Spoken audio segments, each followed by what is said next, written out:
if the person, if you want to invite the person over, if you want to give the person a gift, try to do so in a way where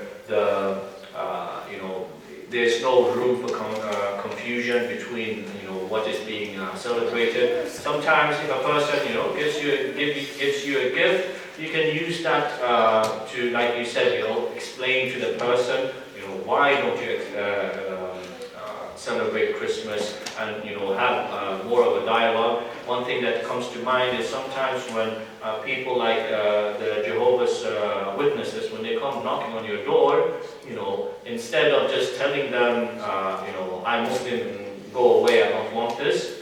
If you have the knowledge, this is an important point. If you have the knowledge, then it is an opportunity for you to give da'wah. That you invite a person, you sit down with a person, and you tell them, this is what I believe in. In the same way that that person came all the way to you to give da'wah, then, this is almost like, subhanAllah, it's ajal on a silver plate. It is an opportunity for you to call that person to Islam. Whether that person accepts it or not, that's completely out of your hands. But you should take that advantage, but also we have to keep in mind to try to stick within what is allowed in Islam and what is not allowed. Because in the same way that, I remember a long time ago, some young brothers, sometimes they would stand outside a club, or they would be inside a club, right? And they would say, oh, I'm giving da'wah. I'm giving da'wah here.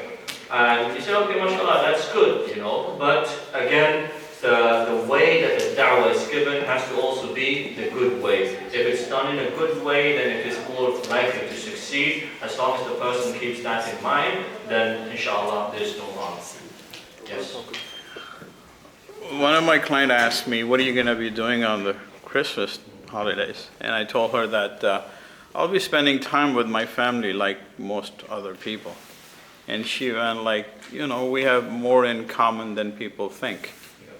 Can you say a little bit about Islam? What does Islam say about the importance of spending time with the family, about giving gifts? Yeah. The brother is asking about what Islam says about the importance of keeping the ties of the family and giving gifts. One of the things that Islam came to preserve was, the ties of kinship, meaning that not only are you supposed to have good relations with your father and mother and your siblings, but also your extended family. This is something that Islam, you see that whether you go to Somalia or you go to Pakistan, this is something that is very much the fact that Muslims always have big families.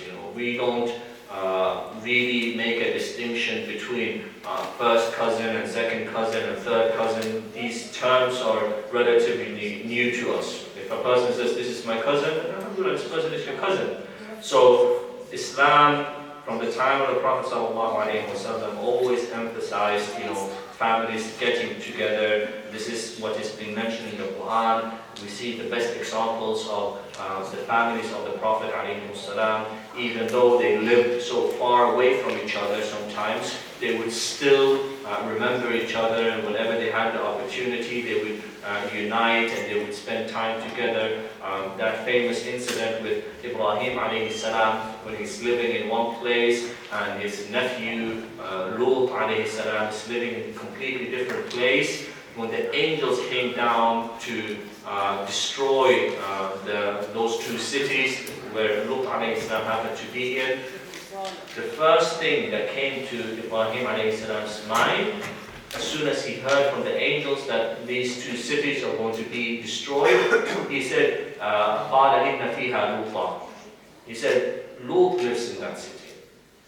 SubhanAllah, this shows that the connection that, not only through family, but also through Iman and faith, that, Muslims are always linked together.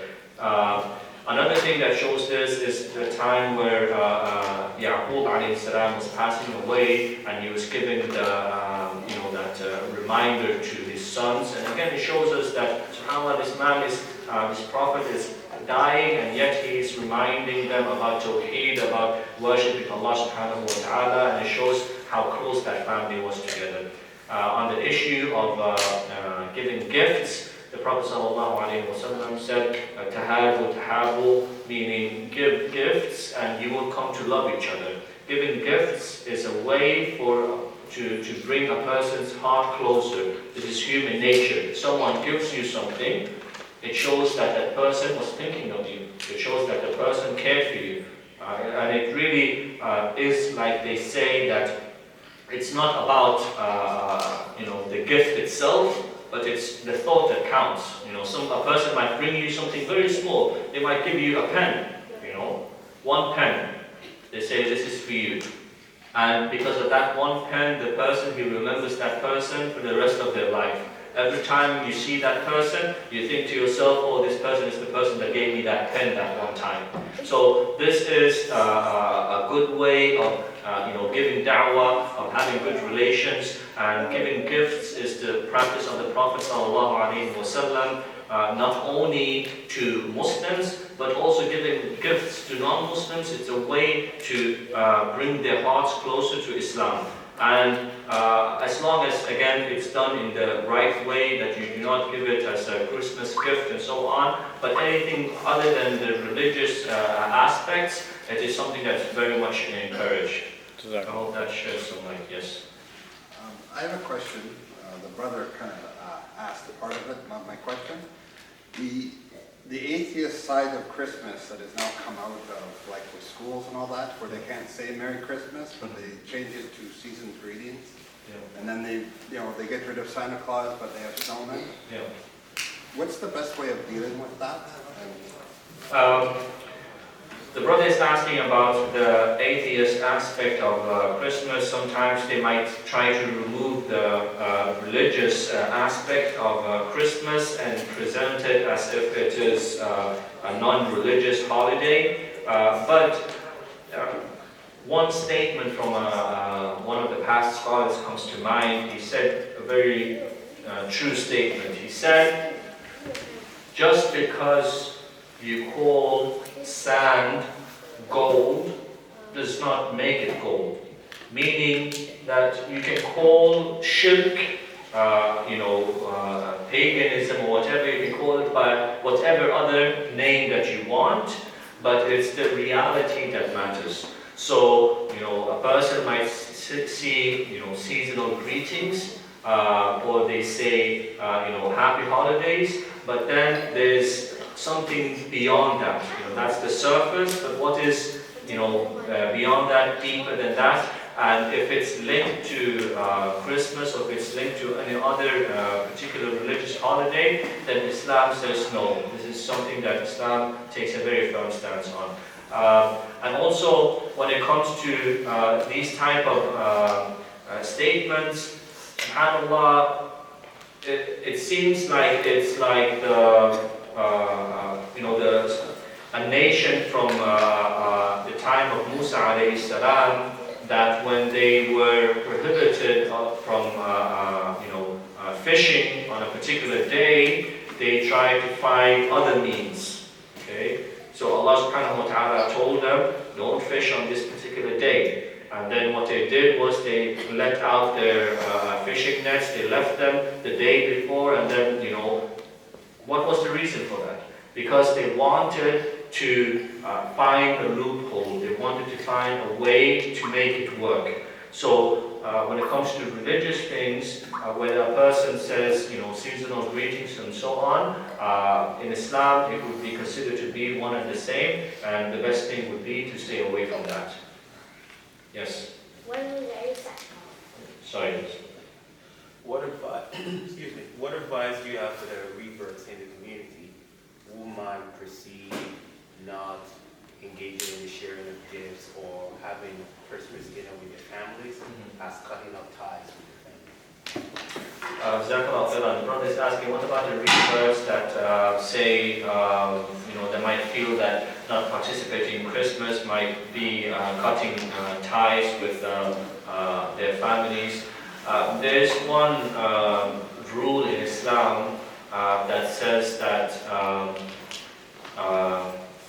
لا طاعة لمخلوق في معصية خالق, meaning there's no obedience to the creation when you're disobeying Allah subhanahu wa ta'ala, meaning that you have to take each and every situation on its own. You have to look at it. Yes, keeping ties of the family is very important, but what is the way for you to keep those ties? If it's through something that goes against the religion, then you have to take a stance and say, no, I can keep the ties with my family in any other way, before Christmas, after Christmas, even during Christmas, as long as it's not for that particular Christmas event. But it does not mean that just because a person is wanting to keep ties with their family, that they are allowed to go about it in the wrong way. It has to be in the right way. When was Isa alayhi salam born? Isa alayhi salam was born, we do not know the exact date when Isa alayhi salam was born. The best of historians, they calculated to be about 2,000 years ago. About 2,000 years ago. Yes.